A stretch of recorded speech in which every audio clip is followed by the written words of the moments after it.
kisah Rasulullah di Taif.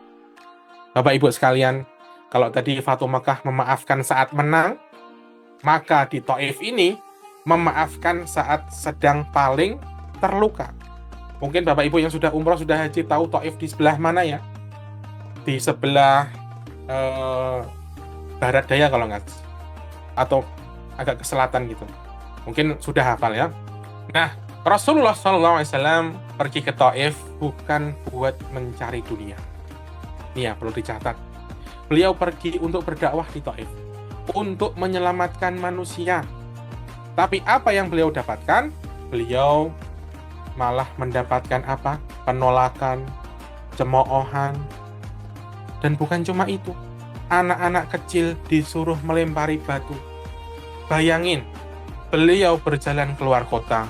Batu-batunya sampai kepalanya, menghantam kepalanya sampai darah mengalir, ya Allah. Dari kaki beliau ada darah karena dilemparin batu. Sampai sandal beliau itu penuh dengan darah. Masya Allah. Kalau kita bayangin, ya Allah, ngeri gitu ya. Dan itu bukan cuma sakit fisik, Bapak Ibu sekalian. Itu sakit hati. Beliau nggak datang sebagai musuh loh. Beliau tuh datang membawa rahmat. Tapi dibalas dengan kebencian. Dalam kondisi kayak gini, kalau kita yang diginikan gimana perasaannya? Nah, kemudian datanglah malaikat penjaga gunung. Malaikat penjaga gunung ini dibawa sama malaikat Jibril, namanya malaikat Jibril. Nggak ada namanya ya, kalau Jibril kan namanya Jibril gitu. Kalau di malaikat gunung ini, beliau memang namanya malaikat gunung gitu. Nah, datanglah malaikat gunung karena melihat Rasulullah dilemparin batu. Beliau nggak terima. Malaikat berkata, kalau Rasulullah mau, 2 gunung bisa aku timpukkan kepada penduduk Taif. Bisa aku runtuhkan di kota Taif ini. Artinya apa? Kalau beliau pengen balas dendam, sudah selesai kota itu ditimbun gunung.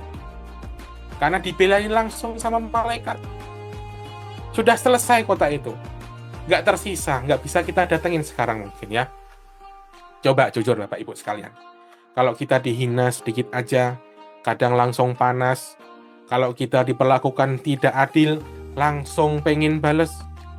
Apalagi kalau sampai berdarah kayak gitu. Ya, tapi apa jawaban Rasulullah dibegitukan? Beliau nggak berkata, hancurkan mereka.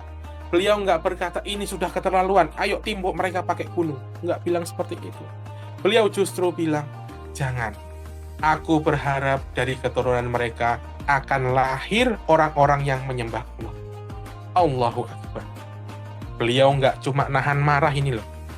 Beliau bahkan masih punya harapan baik, masih berhusnudon kepada orang-orang yang pernah menyakitinya ini. Inilah hati yang melihat jauh ke depan, Bapak Ibu semua. Hati yang nggak sempit oleh yang namanya ego. Beliau sadar, mungkin hari ini mereka menolak, tapi siapa tahu anak cucu mereka nanti beriman. Dan benar, bertahun-tahun kemudian Taif jadi kota yang menerima Islam. Masya Allah. Allahu Akbar.